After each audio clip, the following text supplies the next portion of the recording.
behind every meal we enjoy are the hard-working hands of our farmers. But farming is not easy. It comes with many challenges. In this documentary, we'll hear directly from our farmers about the struggles they face and the lessons they've learned along the way. What are the major problems or issues or challenges you have encountered or experienced in your field? Kana noon magkuhan ang humay, hapit na magbunga, dakbag ang problema. Depende sa sakit lang ko dun sa kung sa ibang sakit ang humay. Pagkita ang chemical nga maisprehan siya. Kanang mga insekto, mga mudaot sa mga humay, may kayo kumun juga nga problema sa kasakan. Kano yung kanang pungkos, kanang manglaya ang dahon sa humay. Pag nang sagarang sakit diri sa humay kay kuan. Pareho ning kuan, steam borer. Mo gina pinaka kuan jud. Grabe nga kadaot yun na sa humay kay. Una gid ani, ang problema ng diri kay wala gyud na mo na-analyze ang muka. Kung unsa gyud ang match nga fertilizer. Manpower. Mahilaw sa pagluto, mga ingana o ma-contaminate na mananap nga di malikaya musod sa protein bags. Sakit sa saging.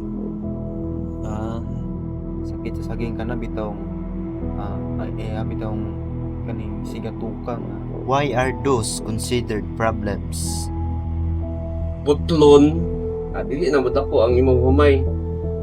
Kung wala mo ko'y ma-harvest, sulod anang sakita sa pa-harvest nyo na Dili man bayad yun sa among hagaw mapilyor mi. Sa kanang mga ayuda, instead ang ayuda nga ihatag lang subsidy sa farmer, ila noong gihatag og kanang paghatag lang ang murag wala ngadto sa mga trabahante, imbis manarbaho mga trabahante wala na manarbaho. Okay, sa una sa dili pa kayo murag tawag tag acidic ing utat diri. Maharbis bi may tag 100 tulinada ang isa ka hektarya karon mga 60, 70 ano na po.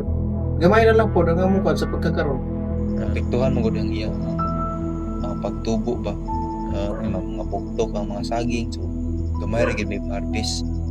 How did those problems affect you? wala kuan yun, pilyor ni kitang kuan na nang umaga ko kay wala na pag wala na kay pangpalit og mga tambal wala na ko ma-harvest. Sayang ang kwarta nga among ipinance ato kay wa siya nilusot na damage man. Atong panginabuyan kay tungod ang pag-uma diri man tagakuha og source of income sa atong Siyempre sa production na mo, apektado ang imong income. Extend ko sa akong farm, saan ako pag-extend, kulang man kung manpower. How did you address or solve those problems? Isprehan yun ka ng espeso nga chemicals. Padayon lang ay lagundang. dahon niya na sakit na sigatuka so putlo na nasyatas. Pag di na dyan makakaya paglala naging sakit pwede na siya lukaton. Mawa man ito na sulbad hantod ron.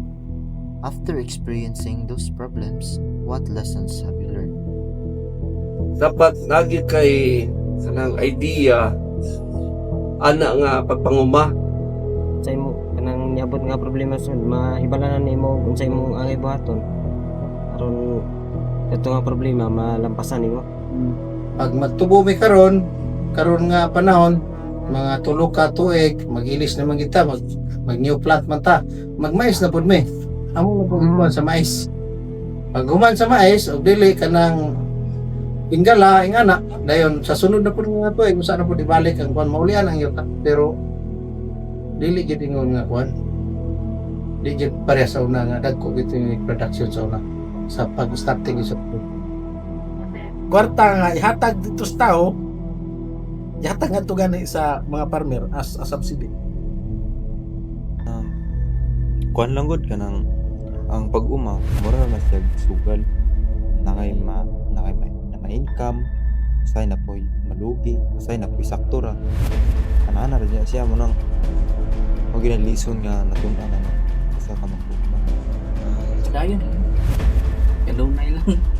Diyok lang kanunay aron nga di gyapon maundang di natural gina may mga problema nga maabot. Farming is full of challenges but also full of hope. The experience of a farmers with determination and faith, we can keep our nation growing.